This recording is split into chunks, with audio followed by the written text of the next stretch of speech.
नमस्कार। आकाशवाणी जयपुर अजमेर से प्रस्तुत है प्रादेशिक समाचार।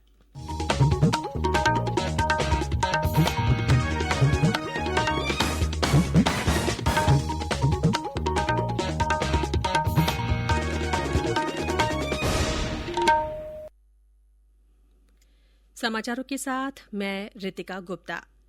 देश में कोविड-19 की 2 वैक्सीन के आपात इस्तेमाल को मंजूरी मिल गई है। इनमें सीरम इंस्टीट्यूट की कोविशील्ड और भारत बायोटेक की कोवैक्सीन शामिल है। भारतीय औषध महानियंत्रक डॉ वीजी सोमानी ने आज एक प्रेस वार्ता में इसकी जानकारी दी। उन्होंने बताया कि विशेषज्ञ समिति की इन दोनों वैक्सीन के सीमित इस्तेमाल की सिफारिश को मंजूर कर लिया गया है। एक साथ 2 वैक्सीन को मंजूरी देने वाला भारत दुनिया का पहला देश बन गया है। ये टीके 2 चरणों में लगाए जाएंगे। 2 से 8 डिग्री सेल्सियस तापमान पर इन्हें स्टोर करना होगा। इसके साथ ही कैडिला हेल्थ केयर लिमिटेड की वैक्सीन के तीसरे चरण के परीक्षण को भी अनुमति मिल गई है। प्रधानमंत्री नरेंद्र मोदी ने एक ट्वीट कर सभी वैज्ञानिकों को इसके लिए बधाई दी है और कहा है कि ये हर भारतीय के लिए गर्व का मौका है। उन्होंने कहा कि इससे आत्मनिर्भर भारत के स्वप्न को साकार करने की दिशा में वैज्ञानिक समुदाय की सक्रियता का पता चलता है, जो सेवा और करुणा की भावना से काम कर रहे हैं।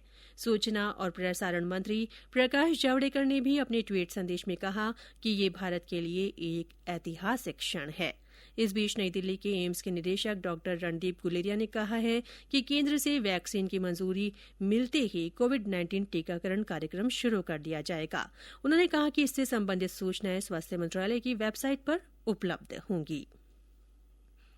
देश में कल 20,923 रोगी कोरोना संक्रमण से मुक्त हुए। इसके साथ ही ठीक होने वाले लोगों की संख्या बढ़कर 99,27,903 से ज्यादा हो गई है। स्वस्थ होने की दर भी बढ़कर 96.16% हो गई है। पिछले 24 घंटों में कोरोना के 18,177 नए मामले सामने आए। इधर प्रदेश में कोरोना संक्रमण के मामलों में कमी आई है। कल 467 लोगों में संक्रमण की पुष्टि हुई। इनमें जयपुर जिले में 82, कोटा में 49, जोधपुर में 44 लोगों में कोरोना संक्रमण का पता चला। कल इस बीमारी से 890 मरीज ठीक भी हुए। अब तक 2,97,819 लोग संक्रमण मुक्त हो चुके हैं। राज्य में फिलहाल 8,795 सक्रिय मामले हैं। प्रदेश के सभी कंटेनमेंट जोन में 15 जनवरी तक लॉकडाउन जारी रहेगा। राज्य सरकार द्वारा जारी किए गए नए दिशा निर्देशों के अनुसार 13 शहरों में भी नाइट कर्फ्यू पहले की तरह जारी रहेगा। इन शहरों में कोटा, जयपुर, जोधपुर, बीकानेर, उदयपुर, अलवर, भीलवाड़ा, नागौर, पाली, टोंक, सीकर और श्रीगंगानगर शामिल हैं। इसके अलावा स्कूल और कोचिंग सेंटर भी 15 जनवरी तक बंद रहेंगे। राज्य के 4 जिलों में बर्ड फ्लू के मामले सामने आने के बाद बूंदी में पशुपालन और वन विभाग के कर्मचारियों ने जिले के पोल्ट्री फार्म, तालाबों और बांधों पर निगरानी बढ़ा दी है। हालांकि वहां अभी तक पक्षियों की मौत का एक भी मामला सामने नहीं आया है, लेकिन प्रवासी पक्षियों की बड़ी संख्या में मौजूदगी के कारण प्रशासन सतर्क है।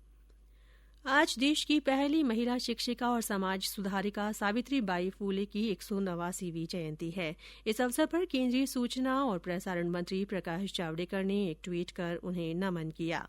मुख्यमंत्री अशोक गहलोत ने भी ट्वीट के जरिए उन्हें याद करते हुए कहा कि महिलाओं के उत्थान के लिए किए गए उनके योगदान को कभी नहीं भुलाया जा सकता है।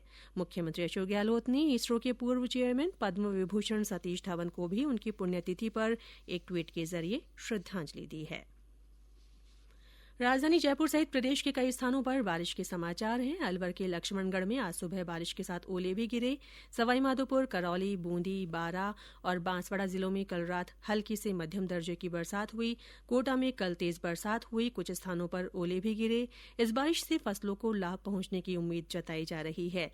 बूंदी, बीकानेर और हनुमानगढ़ में आज सुबह घना कोहरा छाया रहा और ठंडी हवाएं चल रही हैं। मौसम विभाग ने आज जयपुर, अलवर, सवाईमाधोपुर, टोंक और दौसा जिलों तथा इनसे लगते क्षेत्रों में तेज हवाएं चलने और बारिश के साथ ही ओलावृष्टि की चेतावनी भी जारी की है। जयपुर में कहीं कहीं हल्की से मध्यम दर्जे की बारिश की संभावना जताई गई है। और अंत में कोरोना जागरूकता संदेश। कोविड-19 से बचाव और सुरक्षित रहने के 3 उपाय। मास्क लगाएं, 2 गज दूरी है जरूरी, सुरक्षित दूरी रखें, हाथ और मुंह साफ रखें। इसी के साथ प्रादेशिक समाचार बुलेटिन समाप्त हुआ। हमारा अगला बुलेटिन राजस्थानी में दोपहर 3 बजे प्रसारित होगा। नमस्कार।